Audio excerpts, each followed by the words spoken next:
Hello friends, upon Gupta and Gupta के chapter 1 के questions कर रहे थे।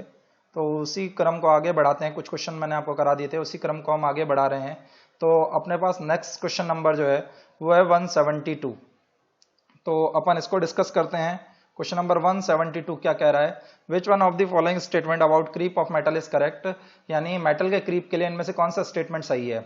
तो ए ऑप्शन क्या कहता है? Creep is deformation due to high temperature under no stress condition. ये कह रहा है क्रीप जो डिफॉर्मेशन है हाई टेम्परेचर पर है, नो स्ट्रेस कंडीशन में। तो गलत बात। क्रीप जो होता है डिफॉर्मेशन होता है टाइम के साथ, जो डिफॉर्मेशन आते हैं कांस्टेंट स्ट्रेस पर। तो ये गड़बड़ हो गया, यहाँ पे नो स्ट्रेस कंडीशन दे रखा है, तो ये गड़बड़ हो गया, गलत हो गया। Creep is independent of temperature, तो ये भी गलत है क्योंकि क्रीप डिपेंड करता है टेम्परेचर पर। टेम्परेचर बढ़ने पर क्रीप बढ़ता है और टेम्परेचर घटने पर क्रीप घटता है। अगला C, creep is time dependent deformation under stress. तो ये बिल्कुल सही है, क्रीप जो है टाइम डिपेंडेंट डिफॉर्मेशन है अंडर स्ट्रेस पे, कांस्टेंट स्ट्रेस पे।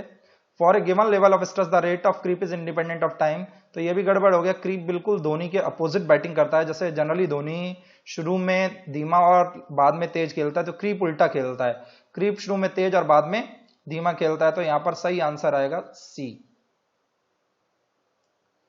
ए compound bar consisting of material A and B tightly secured at the ends. जो कंपाउंड बार है उसमें ए और बी दो मेटल हैं, उस वो आपस में टाइटली सिक्योर्ड है, बंधे हुए हैं। The coefficient of thermal expansion of A is more than that of B. Coefficient of thermal expansion जो है ए का वो बी से अधिक है, ठीक है, तापीय प्रसारण गुणांक जो है। When the temperature increase the stress induced will be. तो देखिए इसकी एक ट्रिक है, अल्फा ए और अल्फा बी, ये कोफिशिएंट ऑफ थर्मल एक्सपेंशन है। बड़ा ए का है तो मैंने उसको अपवर्ड एरो से शो कर दिया, और छोटा बी का है तो डाउनवर्ड एरो से शो कर दिया। टेम्परेचर बढ़ रहा है तो जो बढ़ रहा है उसको अपवर्ड एरो से शो कर दिया। टेम्परेचर दोनों का ही बढ़ रहा है और दोनों आपस में टाइटली सिक्योर्ड हैं। देखिए इसमें भी अपवर्ड एरो, इसमें भी अपवर्ड एरो, तो जोड़ी मैच हो गई, जोड़ी मैच हो गई तो नहीं होगी टेंशन, तो कंप्रेशन। और इसमें डाउनवर्ड एरो, इसमें अपवर्ड एरो, जोड़ी मैच नहीं हुई तो हो गई टेंशन। तो ये तरीका है कि ए में कंप्रेशन और बी में टेंशन, ये आपकी ट्रिक है, ठीक है। तरीका क्या है कि देखिए ए और बी आपस में टाइटली सिक्योर्ड है एंड पर, मतलब बंधे हुए हैं। अब टेम्परेचर बढ़ाते हैं, टेम्परेचर बढ़ाते हैं तो ए अधिक बढ़ेगा क्योंकि उसका अल्फा अधिक है। टेम्परेचर बढ़ाने पर ए अधिक बढ़ेगा क्योंकि उसका अल्फा अधिक है। बी कम बढ़ेगा क्योंकि उसका अल्फा कम है। लेकिन कंडीशन कुछ इंटरमीडिएट आएगी। तो ए पर क्या है? कंप्रेशन आएगा, बी पर क्या है? टेंशन आएगा, क्योंकि दोनों को रहना साथ साथ ही है। ए अधिक बढ़ेगा तो उसे बैक खींचा जाएगा बी के द्वारा, और बी कम बढ़ेगा तो उसे आगे खींचा जाएगा ए के द्वारा। तो यहां पर आपका ए में आ गया कंप्रेशन, बी में आ गया टेंशन। तो सी ऑप्शन है, compressive in material A and tensile in material B. ये क्वेश्चन नंबर 174 हो गया। बाकी आप 174 के लिए आप मेरा एक अलग से लेक्चर भी देख सकते हैं। मैंने टेम्परेचर स्ट्रेस का अलग से भी लेक्चर ले रखा है, यूट्यूब पे अपलोड है, ठीक है, वो भी आप देख सकते हैं, ठीक है। Next question, a single direct stress P act along the longitudinal axis of A bar of rectangular cross section. E is the Young's modulus and 1 by m is the Poisson's ratio of the material match less 1 and less 2. Select the correct answer। देखिए सबसे पहले बात करें तो अपने पास Hooke's law से क्या है, स्ट्रेस डायरेक्टली प्रोपोर्शनल होता है स्ट्रेन के। प्रोपोर्शनैलिटी साइन हटाएंगे तो यंग्स मॉड्यूलस आएगा। तो ये लॉन्गिट्यूडनल स्ट्रेन आ जाएगा जो आपका एक्स दिशा में है, ठीक है ना। आपका लॉन्गिट्यूडनल स्ट्रेन आ जाएगा जो कि आपका एक्स दिशा में है। तो ये आपका ए जो है strain along the x axis ही पूछा है, तो ये आ जाएगा पी बाई ई, ठीक है। अब लेटरल, ई लेटरल बटे में ई लॉन्गिट्यूडनल, ये आपका आ जाएगा माइनस का 1 बाई एम। माइनस क्यों लगाते हैं? क्योंकि लेटरल और लॉन्गिट्यूडनल का जो नेचर होता है ना वो अपोजिट होता है। जैसे आप जैसे इरेजर लें, इरेजर को एक दिशा में खींचेंगे तो उसके जो परपेंडिकुलर, जैसे लंबाई की दिशा में खींच रहे हैं तो उसके परपेंडिकुलर जो है ना वो कम होगा, तो इसी वजह से ये नेगेटिव आता है। बाकी यहां पर ये नेगेटिव नहीं लिया हुआ है, उससे कोई फर्क नहीं पड़ रहा क्योंकि उसने वैल्यू ली है, ठीक है। लेकिन जब इसमें ही वॉल्यूमेट्रिक स्ट्रेन की बात की है तब वो नेगेटिव कैरी होगा। तो अभी तो बात करें कि E lateral upon E minus 1 by m की बात कर रहा है, तो ई लेटरल यहां पे भले ही नेगेटिव अभी हम छोड़ देंगे, तो ई लेटरल बराबर कितना आ गया 1 बाई एम इंटू ई। और ये ई जो है आपको बगल में लिख रखा है पी बाई ई, तो यहां से आ गया पी बाई एम ई। तो मैं आपको कह रहा था यहां पे हमें नेगेटिव की बात नहीं कर रहा था, लेकिन पी बाई एम ई दे रखा है, और आगे हमें वॉल्यूमेट्रिक स्ट्रेन के लिए इस नेगेटिव की जरूरत पड़ेगी, ठीक है। तो बात करेंगे आगे। अगला सी क्या है, स्ट्रेन एनर्जी पर यूनिट वॉल्यूम क्या होती है, स्ट्रेस स्ट्रेन डायग्राम के अंडर का एरिया।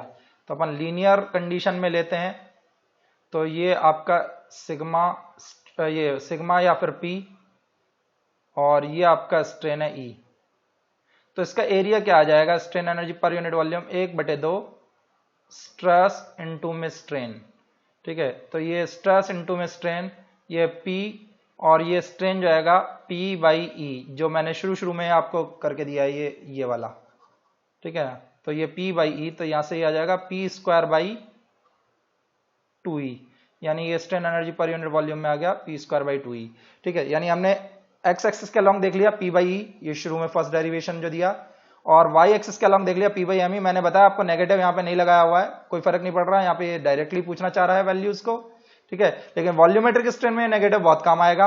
और अपना नेक्स्ट जो सी पूछा, स्ट्रेन एनर्जी पर यूनिट वॉल्यूम, वो मैंने प्रूव कर दिया, स्ट्रेस स्ट्रेन डायग्राम का एरिया। ठीक है, और चौथा जो है वॉल्यूमेट्रिक स्ट्रेन, इसको मैं नेक्स्ट पेज पे प्रूव कर रहा हूं, क्योंकि ये आगे भी एक क्वेश्चन आएगा, उसमें भी यूजफुल होगा ये। तो देखिए, सबसे पहले बात करें वॉल्यूम क्या होगा, LBH, एक बॉडी ले रहा हूं जिसका रेक्टेंगुलर क्रॉस सेक्शन है। ठीक है ना, क्यूबॉइड ले रहा हूं मैं, एक रेक्टेंगुलर क्रॉस सेक्शन है, तो उसका वॉल्यूम हो गया LBH। V plus del V कितना होगा, अगर लोड लगा तो डिफॉर्मेशन आए, मैं ये मान रहा हूं कि वॉल्यूम बढ़ा, तो ये आ जाएगा L plus del L। Initially मैं सबको पॉजिटिव ले रहा हूं, B plus del V, H plus del H। Load जो है वो मैं लेंथ की दिशा में ही अभी मान रहा हूं, लॉन्गिट्यूडनल लोड जो है। ठीक है, तो देखिए यहां पर इसको सबको मल्टीप्लाई करते हैं, तो पहले इन दो को मल्टीप्लाई कर लेते हैं आपस में, L into B, del L into B, तो ये आ गया B डेल एल, ये आपका L इंटू डेल बी। देखिए del L into del B जो है ना, नेग्लिजिबल है, छोटा है, तो इसको इग्नोर कर देते हैं, क्योंकि दो छोटी संख्याओं का मल्टीपल और छोटा हो जाएगा। तो मैंने L को B से मल्टीप्लाई किया, एल बी, डेल एल को B से मल्टीप्लाई किया, B डेल एल, और L को डेल B से मल्टीप्लाई किया, तो ये आ गया L डेल B। ठीक है, और ये H plus del H। Next हम इसको मल्टीप्लाई करते हैं, तो LB को H से किया तो LBH, B डेल L को H से किया, B डेल L को H से किया, तो ये आ गया BH del L। B del L को H से किया था, तो ये आ गया BH del L। L del B को H से किया, L डेल B को H से किया, तो LH डेल B। ठीक है, अब अगर आप देखें आगे, ये अभी एल बी को H से कर दिया, B डेल L को H से कर दिया, L डेल B को H से कर दिया। अब LB को डेल H से करेंगे, अब B डेल L को डेल H से करेंगे, तो डेल L और डेल H से मल्टीप्लाई होकर ये बहुत छोटा हो जाएगा, तो ये इग्नोर कर देंगे। ऐसे L डेल B को डेल H से करेंगे तो ये छोटा हो जाएगा, तो इसे भी इग्नोर कर देंगे। तो ये आया V प्लस डेल V। यहां पे V ऊपर लिखा हुआ है LBH है, तो V की वैल्यू रख दूंगा मैं यहां पे LBH plus del V, LBH plus BH del L plus LH del B plus LB del H। देखिए आगे भी हमें काम आएगा बहुत, LBH से LBH कट गया ये। अब ये डेल V हमारे पास क्या आ गया, BH डेल L है, तो इसको LBH डेल L बटे में L कर दूं, मैंने L से मल्टीप्लाई किया और L से ही डिवाइड किया है। ठीक है ना, तो ये वाला जो है term BH del L by L, और मल्टीप्लाई में भी L। ऐसे ही LBH B से मल्टीप्लाई किया और B से ही डिवाइड कर देता हूं, LBH H से मल्टीप्लाई किया और H से ही डिवाइड कर देता हूं, तो ये LBH में कॉमन ले लेता हूं, मेरे पास आया del L over L, del B over B और डेल H ओवर H। यहां से ये आया मेरे पास डेल V। अगर मैं डेल V बटे में V करता हूं, वॉल्यूमेट्रिक स्ट्रेन क्या होता है, डेल V बटे में V change in volume divided by initial volume. अगर LBH ये डेल L बटे में L, डेल B बटे में B और डेल H बटे में H। Divided by L B H. L B H से एल बी एच कैंसिल हो गया, तो ये मेरे पास बचा डेल एल बटे में एल, डेल बी बटे में बी और डेल एच बटे में एच। देखिए ये मेरे पास epsilon x epsilon y epsilon z या e x plus e y plus e z. अभी अभी मैंने थोड़ी देर पहले आपसे बात किया था, एक्स दिशा में स्ट्रेस लग रहा है, तो जिस दिशा में स्ट्रेस लग रहा है वो तो हो गया लीनियर या एक्शियल, और जिस दिशा में नहीं लग रहा वो हो गया लेटरल। तो वो मैंने पिछले पेज में आपको प्रूव किया था 1/m p/e। अगर आप भूल गए तो पीछे देख सकते हैं। तो ये y और z लेटरल हो गए, तो यहां से p/e जब आप कॉमन ले लेंगे तो यहां पे बचेगा 1, और यहां पे 1/m और 1/m हो गया 2/m। देखिए मैंने आपको कहा था यहां नेगेटिव यूज आएगा, तो p/e 1 माइनस 2/m। अब आप पीछे देखिए, ये मैंने आपको जो प्रूव किया था ना लेटरल ये था, और जिस दिशा में लोड लगता है वो हो गया लॉन्गिट्यूडनल, और उसके परपेंडिकुलर दोनों दिशाएं हो गई लेटरल। तो x दिशा में लोड लग रहा है तो x हो गया लॉन्गिट्यूडनल, और y और z हो गया लेटरल। तो ये आपके पास आ गया ऑप्शन जो है वॉल्यूमेट्रिक स्ट्रेन का p/e 1 माइनस 2/m। ये मैंने यहाँ प्रूव कर दिया आपको, और ये अभी आगे हमें काम आएगा। जो डेल v बटे में v हमने निकाला है, ये ex plus ey plus ez ये आगे अभी आएगा, तो मैं वहां डेरिवेशन नहीं दूंगा, ठीक है। ex plus ey plus ez। देखिए अगर आपको कोई प्रॉब्लम आए तो आप अलग से मेरे नंबर ऊपर दिए हुए हैं, उस पर भी एक बार भेज सकते हैं, ठीक है। तो p/e मैंने यहाँ पे कॉमन लेकर के और ये सब निकाल लिया था, और ये अभी आगे हमें काम आ जाएगा। नेक्स्ट क्वेश्चन, ए 2 मीटर लॉन्ग बार। अच्छा, अपन ने पिछले में ऑप्शंस नहीं लगाए, तो एक बार देखते हैं ऑप्शन देख लेते हैं कौन सा मैच कर रहा है। ए का 2 है, बी का 1 है, और सी का 4 है, और डी का 3 है। 2 1 4 3, तो ये डी ऑप्शन है, 2 1 4 3। Next question 192, a 2 metre long bar of uniform section 50 mm square extends 2 mm under a limiting axial stress of 200 newton पर mm square. What is the modulus of resilience? Modulus of resilience आपका strain energy पर unit volume ही है elastic limit में, और यहाँ पर elastic limit तक लीनियर ही ले लेते हैं हम जनरली। तो ये अपना जो आ जाएगा वही अभी जो आपने प्रूव किया था 1/2 स्ट्रेस इनटू में स्ट्रेन। अब हमें क्या क्या दिया हुआ है वो देख लीजिए। स्ट्रेस गिवन है हमें 200 न्यूटन पर mm स्क्वायर, और स्ट्रेन क्या होता है? Change in length over initial length. तो चेंज इन लेंथ हमें दिया हुआ है 2 mm, और इनिशियल लेंथ दी हुई है 2 मीटर यानी 2000 mm। वैल्यू रखते हैं,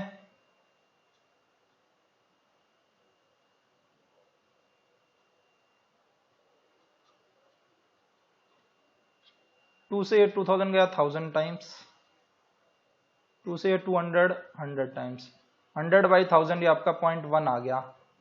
तो 0.1 आ गया ये इसमें, इसकी यूनिट आई है न्यूटन पर mm स्क्वायर, तो ये आंसर आ गया ए।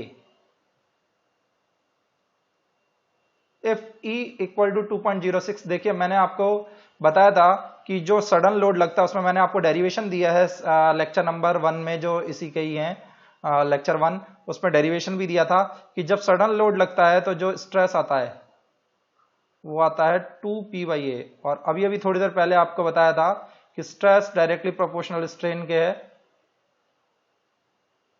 प्रोपोर्शनलिटी साइन हटाएंगे तो यंग्स मॉड्यूलस आएगा, प्रोपोर्शनलिटी साइन हटाएंगे तो यंग्स मॉड्यूलस आएगा, और हमारे पास यंग्स मॉड्यूलस सब दिया हुआ है। अब हमें क्या करना है, क्या निकालना है? हमें निकालना है एलोंगेशन। तो एलोंगेशन के लिए फॉर्मूला जो है हमारे पास, ये हमारे पास आया elongation del L divided by initial length L. तो डेल एल जो आ गया वो आ गया सिग्मा एल बटे में ई। जब हम ग्रेजुअल लोड लगाते हैं तो इसको p/a करते हैं तो pl बटे e आएगा, और जब सडन लोड लगाते हैं तो ऐसे 2p/a करेंगे स्ट्रेस को, तो ये 2pl बटे ae आ जाएगा। अब अपन इसमें वैल्यू रख देते हैं, तो हमें क्या क्या गिवन है देखिए। p हमें गिवन है 62p, 60 किलो न्यूटन है p की जगह, 2pl बटे ae फॉर्मूला है, तो p है 60 किलो न्यूटन, तो 2 इंटू 60 इंटू 10⁻³ न्यूटन में कन्वर्ट कर दिया। l हमारे पास 4 मीटर है, तो 4000 mm। ए हमारे पास क्या है? डायामीटर दिया हुआ है, तो π/4 इंटू डी का स्क्वायर डायामीटर दिया हुआ है, और E जो है वो हमारे को दिया हुआ है 2.06 इनटू में 10⁻⁵।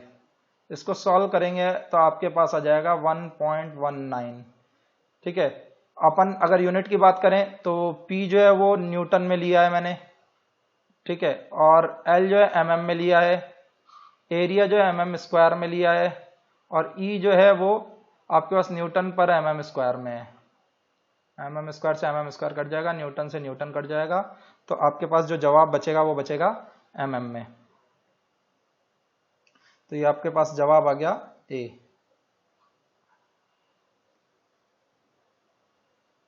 ये अभी अभी मैंने आपको डेरिवेशन दिया था जो कंप्लीट मैं आपको कह रहा था डेल V ओवर V, जो मैं आपको कह रहा था del V over V EX plus EY plus EZ है, या epsilon x plus epsilon y plus epsilon z है। मैं एक बार क्वेश्चन पढ़ देता हूं।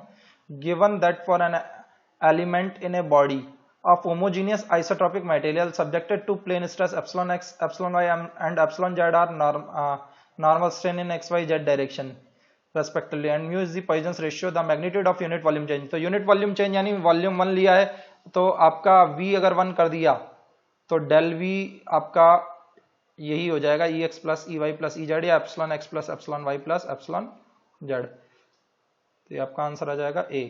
ठीक है, देखिए लास्ट क्वेश्चन में आपको कोई दिक्कत है तो एक चीज बता देता हूं, इसमें लोड जो अप्लाइड है ना वो सडनली अप्लाइड है। ई दिया हुआ था आपको, एक्शियल पुल दिया हुआ था जो सडनली अप्लाइड था, इसलिए सडनली के हिसाब से ही निकाला है। ठीक है, लेंथ दी हुई है, इंस्टेंटेनियस एलोंगेशन ही पूछा था तो 2PL बटे AE से ही हमने निकाला है। ठीक है, ये 196 हमने कर लिया। 197 हमें पता है कि जो बल्क मॉडुलस होता है डायरेक्ट स्ट्रेस बटे में वॉल्यूमेट्रिक स्ट्रेन होता है। तो यहाँ पे वॉल्यूमेट्रिक स्ट्रेन क्या था, change in volume divided by initial volume, तो ये सिग्मा बाई के। तो डेल वी जो है चेंज इन वॉल्यूम जो है वो सिग्मा बाई के इंटू वी हो जाएगा। देखिए हमसे क्वेश्चन क्या कह रहा है, स्टील क्यूब ऑफ वॉल्यूम दिया हुआ है 8000 CC is subjected to all round stress of 1330 kg per square centimeter. The bulk modulus of the material is 1.33 into 10 raised to power 6 kg per centimeter square. The volumetric change, मैंने यही आपको prove किया, K बराबर stress sigma और volumetric strain del V over V. Del V over V यहाँ गया, K नीचे आ गया, डेल वी जो आ जाएगा वॉल्यूम मल्टीप्लाई हो जाएगा। तो सिग्मा में दिया हुआ है 1330 डिवाइडेड बाय हमें K दिया हुआ है 1.33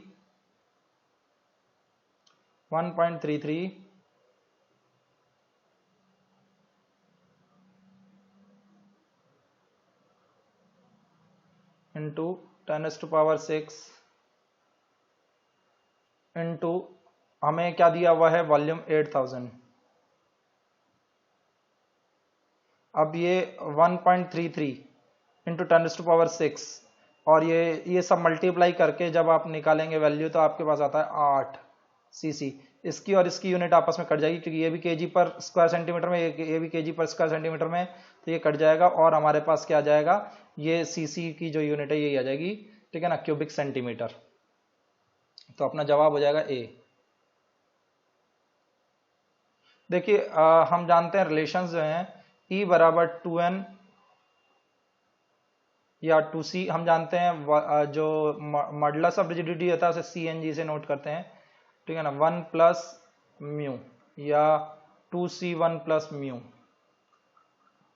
और E बराबर 3K 1 माइनस 2 म्यू, ये हम रिलेशन जानते हैं।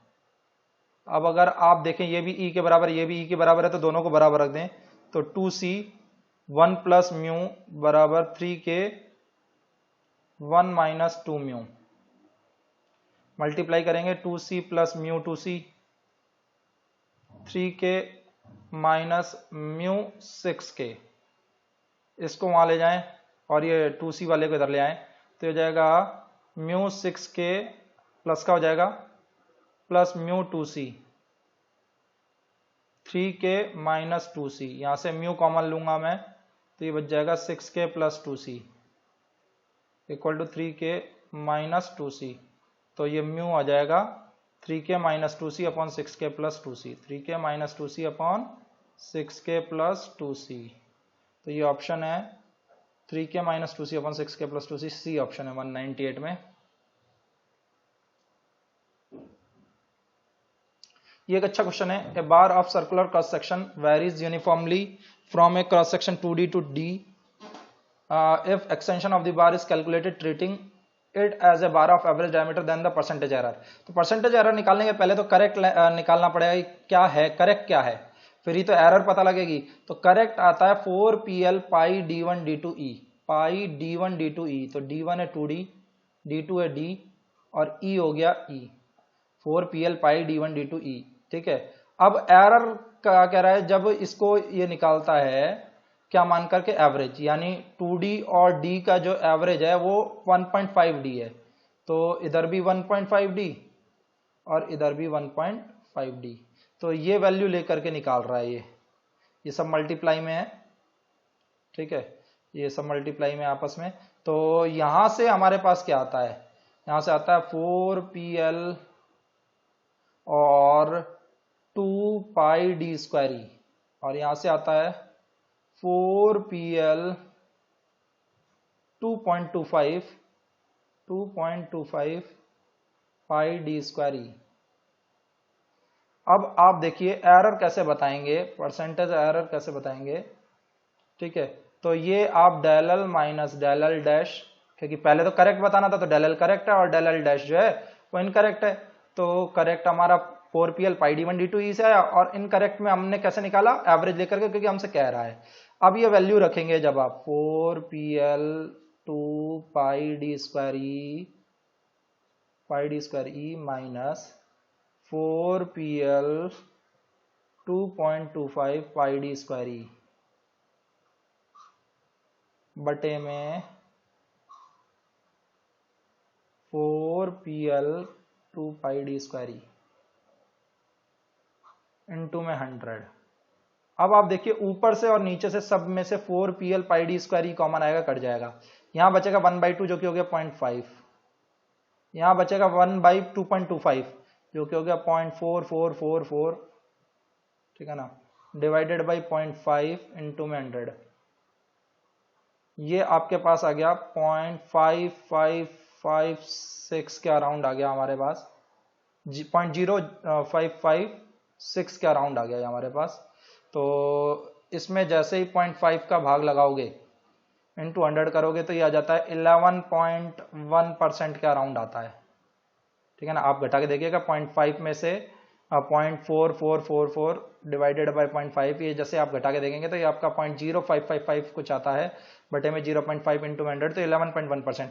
तो नियरेस्ट आंसर जो है वो 10 है, क्योंकि 25, 33.33 और 50 ये सब अवे हो गए।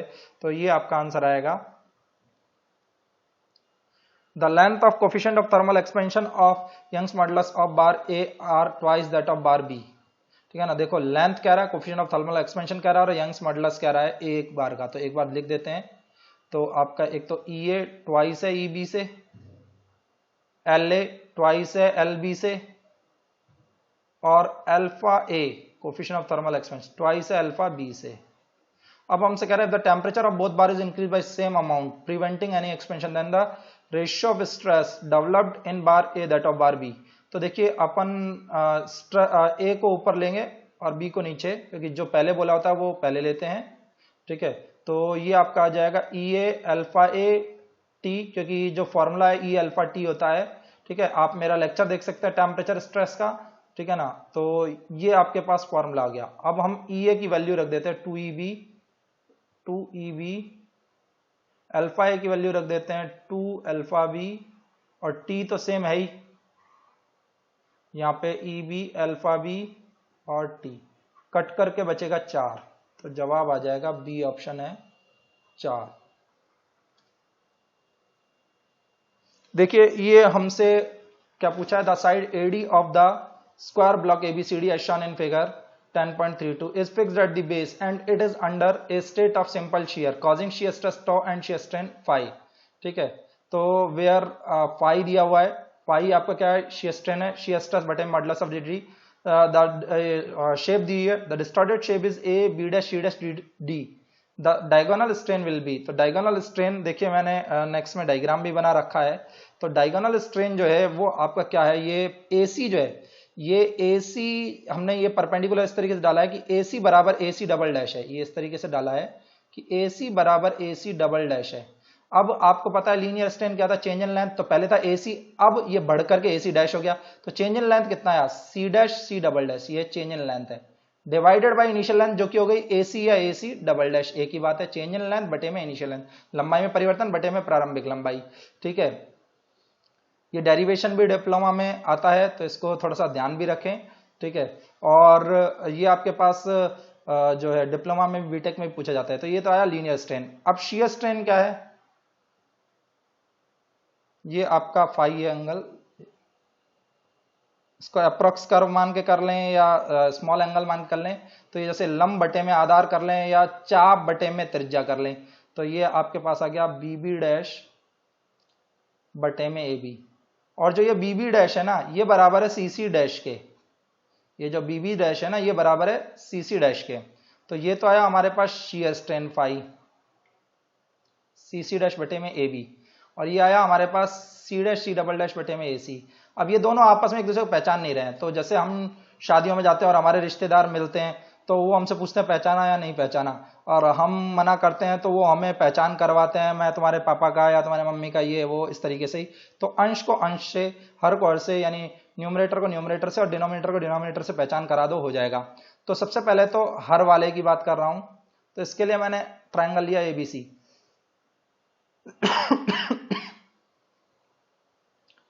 ABC, इसके लिए ट्राइंगल लिया मैंने ABC, 45 डिग्री है।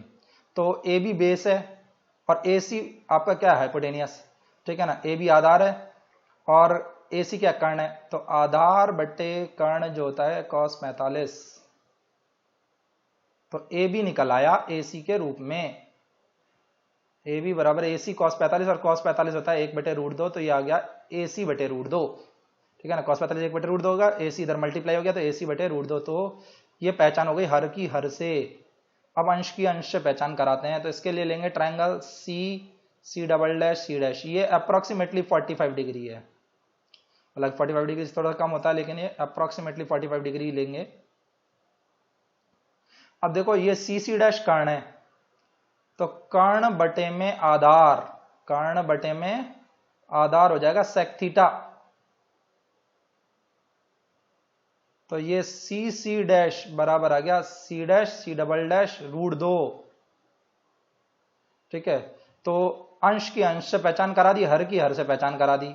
भैया पहचान हो गई है तो फाइनल रिश्ता बता देते हैं इनके बीच। तो देखिए मैं वैल्यू रख देता हूं फाई में, तो CC डैश आ गया C dash √2 C dash C double dash, और AB जो है AB आ गया AC बटे में √2,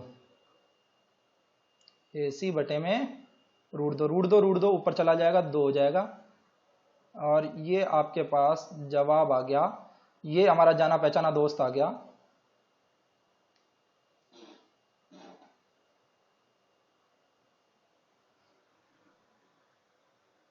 सॉरी, ये हमारा जाना पहचाना दोस्त आ गया है यहाँ पे। हाँ एक minute,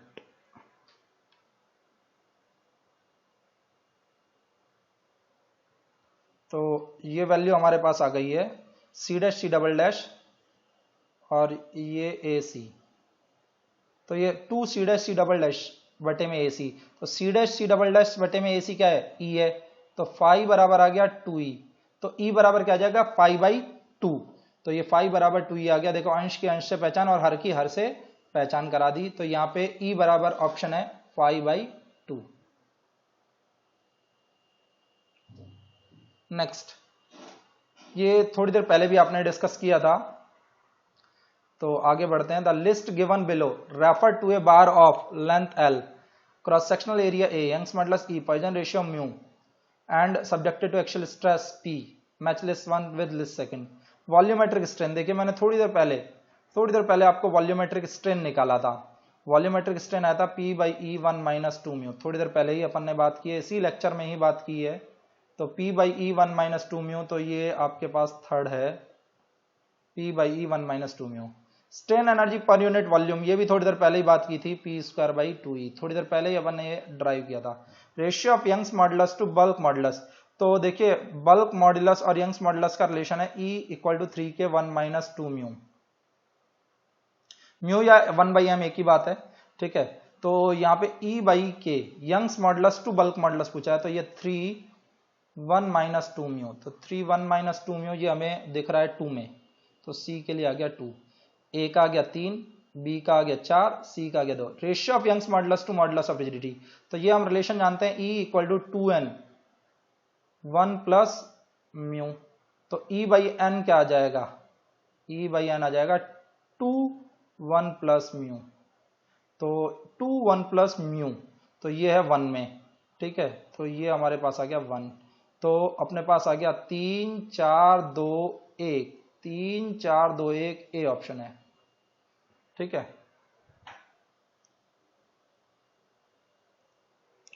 If all dimension of prismatic bar of square section suspended freely from the ceiling of a roof are doubled, then the total elongation produced by its own weight, तो on weight जो है prismatic bar का, जो on weight के कारण जो deflection आता है वो आता है γL²/2e। पहले लेक्चर में भी आपको बताया था γL²/2e। तो बाकी सभी डायमेंशन से कोई मतलब, डेल एल जो है प्रोपोर्शनल यहाँ पे L² का है, तो अगर सभी को डबल कर रहे हैं तो L को डबल करेंगे तो 2L का होल स्क्वायर हो जाएगा, यानी 4 आ जाएगा, तो ये जवाब आ जाएगा 4 टाइम्स, ठीक है। क्वेश्चन नंबर 237, एक राउंड स्टील बार है, ओवरऑल लेंथ 40 सेंटीमीटर है, consisting of 2 equal portion of 20 centimetre, each having diameter of 10 centimetre and 8 centimetre respectively. If the rod is subjected to tensile load of 10 tons, the elongation will, तो E दिया हुआ है हमें, ठीक है ना, E दिया हुआ है kg/cm² में, तो हमें निकालना क्या है, वैल्यू निकालनी है डिफ्लेक्शन की। तो आपको पता है यहाँ पे P1 L1 बटे में A1 E1 plus P2 L2 बटे में A2 E2, ठीक है। P कांस्टेंट है 10 टन्स, केजी में कन्वर्ट करेंगे तो 10,000, तो ये दोनों में है तो इसको बाहर लेता जाता हूं, जो कॉमन है वो बाहर लेता जाऊंगा मैं, ठीक है। तो ये 10,000 केजी। L क्या है हमारे पास 20 सेंटीमीटर, L1 और L2 20 सेंटीमीटर है, तो ये 20 सेंटीमीटर। E भी कांस्टेंट है और ये आपको 2 × 10⁶। अब बचा क्या, एरिया, सिर्फ एरिया ही अंदर रहेगा। एक का डाया है 10 सेंटीमीटर और एक का डाया है 8 सेंटीमीटर, तो ये π/4 10 का स्क्वायर। और अगला है π/4 8 का स्क्वायर, ठीक है। यहां से कॉमन लेकर के आप निकाल लेंगे वैल्यू। पहले तो ये कितना आ जाएगा ऊपर 10,000 × 20 और ये नीचे है, तो ये कट करके यहाँ पे 10 रह जाएगा ओनली, ठीक है, क्योंकि 2 × 10⁵ ऊपर है, 2 × 10⁶ नीचे, तो ये 10 रह जाएगा, ठीक है। पाई भी हम बाहर निकाल लेंगे, तो 1/10 पाई ये रह जाएगा, 1/10 पाई, पाई बाहर निकालिए, 10 नीचे है ही, 1/10 पाई, ये 4 ऊपर जाएगा और नीचे 10 का स्क्वायर यानी 100, 4/100 हो गया 1/25। यहां से भी ये 4 ऊपर जाएगा और ये 8 × 8 64, तो 4 से 64 कटेगा 16 बार, तो ये हमारे पास ऑप्शन आया ए, 1/10 पाई 1/25 प्लस 1/16। ये आपका जो है सुपरपोजिशन थ्योरम से। नेक्स्ट देखिए, इसके लिए भी मैंने एक आपको फॉर्मूला दिया हुआ है और YouTube पे वो लेक्चर अपलोड है टेम्परेचर स्ट्रेस में, आप देखिएगा, जो टेम्परेचर स्ट्रेस के लेक्चर हैं अलग से अपलोड किए हैं वो। तो यहाँ पर अगर मैं बात करूं, मेरे से पूछ क्या रहा है, स्ट्रेस पूछ रहा है, तो एक copper bar of 25 centimetre is fixed by means of support at it end, support can yield by 0.01 centimetre if the temperature of the bar is raised by 100 degree Celsius, the stress induce in the bar for alpha C दिया हुआ है, EC दिया हुआ है। तो हमारे पास formula क्या है स्ट्रेस का, ये आ जाएगा, ये E अल्फा T, ठीक है ना, E अल्फा T ब्रैकेट में -A/L, अल्फा T -A/L ये ब्रैकेट में है। तो E कितना है 1 × 10⁻6, अल्फा कितना है 20 × 10⁻⁻6, ठीक है। T कितना है 100, चेंज इन टेम्परेचर 100, A कितना है 0.01 सेंटीमीटर, A वो है जिस अमाउंट से यील्ड हुआ है। ये क्वेश्चन मैंने डिटेल में डिस्कस कर रखा है टेम्परेचर स्ट्रेस के लेक्चर्स में, इसलिए इसको मैं थोड़ा सा शॉर्टली आपको बताना चाह रहा हूं। बाकी ये डिटेल में आप देखना, टेम्परेचर स्ट्रेस के लेक्चर में मैंने अपलोड कर रखा है ये। तो E कॉमन आ गया alpha T minus A by L. तो अल्फा है 20 गुणा 10 की घात -6 जो कोफिशिएंट ऑफ थर्मल एक्सपेंशन है, और 100 चेंज इन टेम्परेचर है, 0.01 जिस अमाउंट से यील्ड हुआ है, और लेंथ है 25। इसको जब आप सॉल्व करते हैं तो 1600 आता है, और 1600 को 16 गुणा 10 की घात 2 kg पर सेंटीमीटर स्क्वायर कर सकते हैं। ठीक है, डिटेल के लिए उस लेक्चर को जरूर देखें। तो फ्रेंड्स ये क्वेश्चंस थे जो मैंने आपसे डिस्कस किए।